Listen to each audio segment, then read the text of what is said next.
నమస్తే. Welcome to today tomorrow channel. నేను నరేష్. ఈరోజు మనతో పాటు OU professor doctor Arutla Janaki Reddy గారు ఉన్నారు. ఆయనతో పాటు ప్రస్తుత రాజకీయాలు, తెలంగాణ రాష్ట్రంలో ముఖ్యంగా ఎన్నికలున్నాయి. ఈ సందర్భంగా కొన్ని విషయాల్ని సార్‌తో అడిగి తెలుసుకుందాం. సార్ నమస్తే. నమస్కారం అండి. సార్, ప్రొద్దుటూరు ఎమ్మెల్యే కులాంతర వివాహం ఏకంగా తన కూతురికి చేశారు. అది కులాంతర వివాహమే కాదు, ఒక ప్రేమ వివాహం.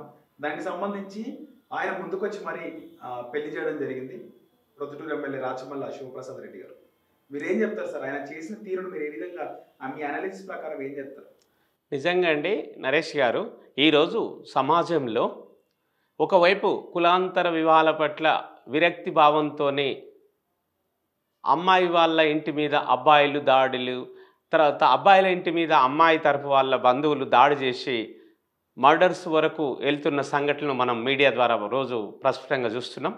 కానీ ప్రొద్దుటూరు శాసనసభ్యులైనటువంటి రాచమల్లు శివప్రసాద్ రెడ్డి గారు స్వయంగా తన కూతుర్ని డిగ్రీ చదివేటప్పుడు తను క్లాస్మేట్ అయిన వ్యక్తిని అబ్బాయిని ప్రేమించి వాళ్ళు మనస్ఫూర్తిగా ఇష్టపడ్డారు కాబట్టి 3 రకాలుగా ఆయన వచ్చి చెప్తున్నాడు, ఆ రిజిస్ట్రేషన్ ఆఫీస్కు అంటున్నాడు. 3 రకాలుగా అతను నాకు ఎలిజిబుల్ కాదు.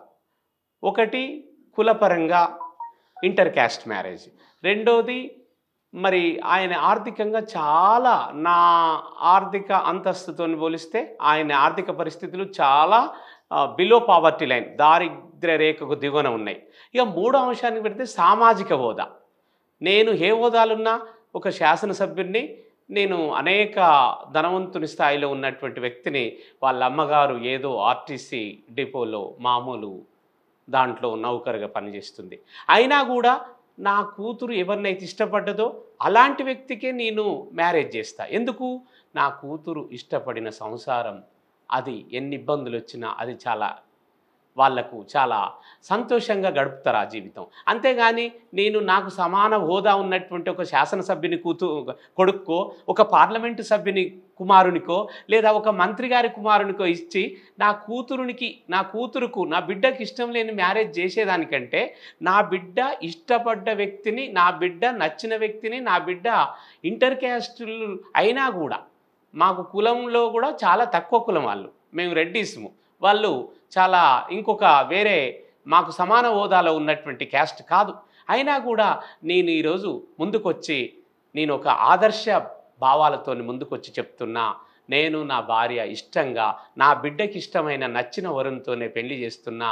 అతను 3 రకాలుగా నా కుటుంబానికి సరితూగకున్నా ఆర్థికంగా కూడా నిలదొక్కుకోలేనటువంటి వ్యక్తిని నేను నా అంతస్తుకు నా బిడ్డ అన్నది డాడీ పెద్ద హోదాలో భారీ భజంత్రాలతో భారీ ఫంక్షన్ హాళ్ళల్లో నా పెళ్లి చేయకండి, చాలా అతి నిరాడంబరతతో ఎలాంటి ఆడంబరాలు లేకుండా చాలా సింపుల్గా నా మ్యారేజ్ రిజిస్ట్రేషన్ ఆఫీస్లో చేయండి డాడీ అన్నది. అది నాకు చాలా సంతోషం అనిపించింది. అంటే ఆ పరిపక్వత వచ్చిన ఏజ్ ఉంది నా బిడ్డకు.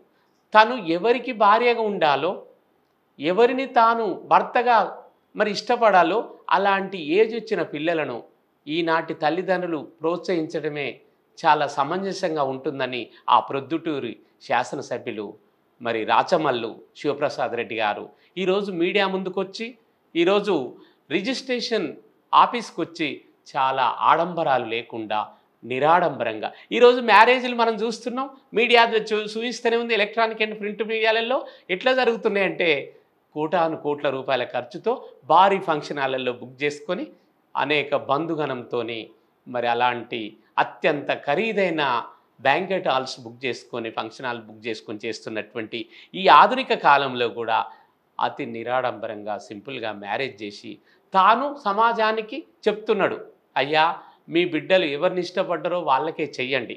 కులం అడ్డం వస్తుందా, లేదా ఆర్థిక హోదా అడ్డం వస్తుందా, లేదా సామాజిక హోదా అడ్డం వస్తుందా అని ఈ 3 అడ్డు తగులుతున్న విషయాల జోలికి పోకుండా మన బిడ్డలు ఇష్టపడ్డ వ్యక్తులతోని వాళ్ళ కళ్యాణం జరపడం చాలా ఉత్తమం అని చెప్పడం, ఈరోజు ఈ కాలంలో ఆయనే ఆదర్శమైన ఒక తండ్రిగా, ఆదర్శమైన ఒక తల్లిగా మరి ఈ సమాజానికి ఆదర్శవంతులుగా మిగులుతారని ఆయన వాయిస్ ఇస్తుందంటే అది రేపటి తరానికి ఈ కులాంతర వివాహాలు జరుగుతుందంటే ఇక్కడ మర్డర్స్ అవుతున్నాయి, ఇండ్ల మీద దాడులు అవుతున్నాయి. మనం ఇప్పటికీ చాలా ఇన్సిడెంట్స్ చూసినాం. తెలంగాణలో, ఆంధ్రప్రదేశ్లో, నెక్స్ట్ భారతదేశం మొత్తంలో ఇండ్లు తగలబెట్టుకుంటున్నారు, ఇండ్లు కూలగొట్టుకుంటున్నారు, వాళ్ళ బంధువులను చంపుతున్నారు, దొరికిన వాళ్ళని దొరికినట్టు కొడుతున్నారు. మీ అబ్బాయి వల్ల మా అమ్మాయి జీవితం చాలా వేస్ట్ అయిందని సంఘటనలు మనం రోజు పత్రికా ముఖంగా, తర్వాత ఎలక్ట్రానిక్ మీడియా ముఖంగా కూడా చూస్తున్నాం. కాబట్టి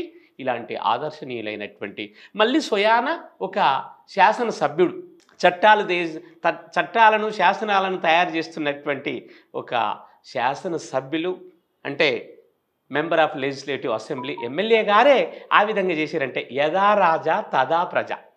శాసనసభ్యులే అలా చేస్తే సమాజంలో ఉన్న ప్రజలు కూడా ఇది హర్షించదగ్గ పరిణామమే. మామూలు చిన్న చిన్న కుటుంబాలు ఇంకా అనేక మంది ఈ పిల్లలు మరి వాళ్ళు పరిపక్వత వచ్చారు అంటే మెంటల్ మెచ్యూరిటీ, శారీరక పరిపక్వతే కాదు మానసిక పరిపక్వత, మెంటల్ మెచ్యూరిటీ కూడా వస్తుంది. డిగ్రీ అయిపోయేసరికి నాకెవరు భర్త కావాలి, నాకెవరు భార్య ఉండాలి, కులమా, సమానమా, హోదా, ఆర్థిక పరిస్థితుల ఇవన్నీ చూడకుండా ఆ పిల్లలు జీవితాంతం అతనితోని జీవితాన్ని పంచుకోవడానికి, తన జీవితాన్ని అతనితోని గడపడానికి ఇష్టపడి ముందుకొస్తారంటే నిజంగా ఇలాంటి తల్లిదండ్రులు ఉండడం చాలా ఒక ఆదర్శనీయంగా ఉందండి. నరేష్ గారు, మీ యొక్క మీడియా ద్వారా ఇప్పుడు ఈ ప్రపంచాన్ని చూపించడం చాలా గొప్పగా అనిపిస్తుందండి. సార్, జానకి రెడ్డి గారు మీరు ఒక ప్రొఫెసర్, పైగా ఒక అగ్రవర్ణానికి చెందినటువంటి వ్యక్తి మీరు. అవును. ఆరుట్ల జానకి రెడ్డి, రెడ్డి కులానికి చెందినటువంటి మీరు ఇప్పుడు ఎమ్మెల్యే గారు కూడా రెడ్డి కులానికి చెందినటువంటి. అవును. కానీ తన కూతురికి అంటే రెడ్డి సామాజిక వర్గం నుంచి తక్కువ, అంటే వాస్తవంగా మనం మాట్లాడే భాషలో తక్కువ కులం అని చెప్పుకో. అవునండి. వాస్తవానికి అగ్ర కులాలు తక్కువ కులాలు అని అనకూడదు. కాకపోతే మనం ఇక్కడ వాడుక భాషలో మాట్లాడుకుంటే రెడ్డిస్ కి వాళ్ళ హోదాకు దగ్గర తక్కువ కులం వాడు. అవునండి. యాజ్ ఎ రెడ్డి మీరు ఎట్లా చూస్తారు? మీకు ఏం ఫీలింగ్ ఉంది? ఓకే, ఇది మీ కులానికి చెందినటువంటి ఒక అమ్మాయి తక్కువ కులానికి చెందినటువంటి అబ్బాయిని చేసుకుంది, మీ ఫీలింగ్? ఇక్కడ మంచి ప్రశ్న అడిగినరు మీరు. ఎందుకంటే ఇది ఒక అర్థవంతమైన ప్రశ్న. ఈ క్వశ్చన్లో చాలా ఎలా అంటే ఈ సమాజానికి ఏం మరి మీరు చెప్పబోతున్నారు ఒక ప్రొఫెసర్గా జానకి రెడ్డి గారు, అవతల ఆ శాసనసభ్యులు కూడా రాచమల్లు శివప్రసాద్ రెడ్డి గారు. మరి తన కూతుర్ని రెడ్డి సామాజిక వర్గం అబ్బాయికే ఇవ్వాలి కానీ తనకంటే తక్కువ హోదా. ఇక్కడ ఆఫ్ ద రికార్డ్ చెప్తున్నామండి, కులాలను మేము తక్కువ అంచనా వేయట్లేదు. ఇప్పుడు మీడియా ప్రతినిధి చెప్పినట్టే నేను కూడా చెప్తున్నా, ఏ కులమైనా మానవత్వం అనే కులాన్నే ఇక్కడ ముందు పెడుతున్నాం.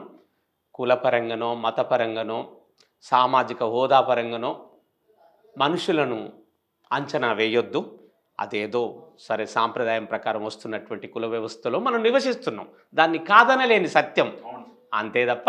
ఇప్పుడు ఆ ప్రతినిధి కూడా చెప్పినట్టు, ఆ మీడియా ప్రతినిధి, ఇక్కడ రెడ్డి సామాజిక వర్గం అయినటువంటి కులం నుంచి ఒక తక్కువ సామాజిక వర్గం, ఆ బ్యాక్వర్డ్ క్లాస్ కావచ్చు, బీసీ కావచ్చు, ఒక ఎస్సీ కావచ్చు, ఒక ఎస్టీ కావచ్చు, ఇంకా మైనారిటీ కావచ్చు, ఇలాంటి తక్కువ సామాజిక హోదా ఉన్నటువంటి కులాల అమ్మాయితో మ్యారేజ్ చేయడం అంటే మీరు ఏ విధంగా చూస్తున్నారు అనే క్వశ్చను చాలా అర్థవంతమైన ప్రశ్న. ఈనాడు ఈ సమాజానికి దీని మీద ఆన్సర్ ఇస్తున్నాం. ఒక టీచర్గా, ఒక ప్రొఫెసర్గా నేను వాళ్ళ అమ్మాయి అబ్బాయి ఇష్టపడ్డ విషయాన్నే ఇక్కడ ఈ సమాజానికి నేను ఒక విధానమైనటువంటి హితవు పలకాల్సి ఉంది. వాళ్ళ కులాలతోని సంబంధం కాకుండా, వాళ్ళ మతాలతోని సంబంధం కాకుండా, వాళ్ళ ఆర్థిక అంతస్తులతోని సంబంధం లేకుండా వాళ్ళిద్దరి మనసులు కలిసినాయి. నేను ఆ మనసులనే కలిసిన విధానాన్ని ఇక్కడ సమర్థించినటువంటి విషయాన్ని మీకు చెప్తున్నా. నేను రెడ్డి కులస్తున్నే, మీరు చెప్పినట్టు. నా పేరు డాక్టర్ ఆరుట్ల జానకి రెడ్డి. నేను assistant professor of political science, మరి ఉస్మానియా యూనివర్సిటీలో ఒక పార్ట్ టైం అసిస్టెంట్ ప్రొఫెసర్గా పనిచేస్తున్న విషయం మీకు తెలుసు. అయినా కూడా నేను ఒకటి ఈ విషయాన్ని సమర్థిస్తున్నా. ఎందుకంటే ఆ అమ్మాయి ఈ అబ్బాయిని ఇష్టపడ్డది. మా అమ్మాయి ఆ రెడ్డి కులస్తురాలైన ఆమె ఇష్టమే ఇక్కడ ప్రాధాన్యత వహించాలి తప్ప ఆమె ఇష్టపడ్డటువంటి వ్యక్తి కులంతోనే ఇక్కడ సంబంధం లేదంటుంది ఆ అమ్మాయి. నా మ్యారేజ్ అతి సింపుల్గా నిరాడంబరంగా చేయమని అడుగుతుంది. కాబట్టి ఇక్కడ ఎవరు ఏదన్నా ఆ అమ్మాయి ఇష్టాన్నే ఇక్కడ ప్రముఖంగా తీసుకోవాల్సి వస్తుందండి. మనం ఎన్ని అన్నా అవి అక్కడ నిలబడవు. అమ్మాయి ఇష్టం లేని చోట మనం ఎన్ని కల్పించినా అవి కూడా నిలబడవు. అందుకనే ఇక్కడ ఆ అమ్మాయి ఇష్టాన్ని. కాకపోతే ఇక్కడ నేను మీరు అడిగిన ప్రశ్నకు సరైన ఆన్సర్ ఏంటంటే ఈ ఈ విధంగా చేసుకున్న వివాహము ఇది మొత్తము జీవితం పూర్తయ్యే వరకు కొనసాగాలి. అంటే మీరు రెడ్డి చుట్టాలు కానీ చుట్టరిక మొక్కుంటుందా? మీరు ఎట్లా ఫేస్ చేస్తారు? చేసుకున్నాను ఎట్లా ఉంటుంది? కరెక్ట్ ప్రశ్న. ఒప్పుకోరు.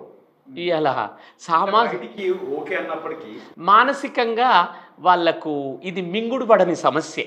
మీరు అడిగిన ప్రశ్నలో మన రెడ్డి హోదా, మనం అగ్రవర్ణం, మనం అగ్రకులం, ఒక బ్యాక్వర్డ్ క్లాస్ వెనుకబడిన కులానికి చెందిన అమ్మాయి కావచ్చు, లేదా ఒక హరిజనులు కావచ్చు, ఒక గిరిజనులు కావచ్చు, ఒక దళిత అమ్మాయి కావచ్చు, ఒక మైనారిటీ అమ్మాయి కావచ్చు, ఎలా చేసుకుంటారండి అనే ఇప్పుడు రెడ్డిస్ ఆ విధమైనటువంటి ఫీలింగ్, ఇంటర్నల్ ఫీలింగ్ అయితే అదే ఉంటుందండి. ఒక్కొక్కసారి ఎక్కడో ఒక సందర్భంలో ఓపెన్ అయ్యే అవకాశాలు చాలా ఉంటాయి. ఇది మనం కాదనలేని సత్యం. కాకపోతే ఇదేదో నీరు కప్పిన నిప్పు లెక్క. ఇక తండ్రి తల్లి ఇష్టపడ్డప్పుడు బయటోళ్ళు అనడానికి ముందుకు రావడానికి అంత అవకాశం ఉండదు. వచ్చినా అది నిలబడదు.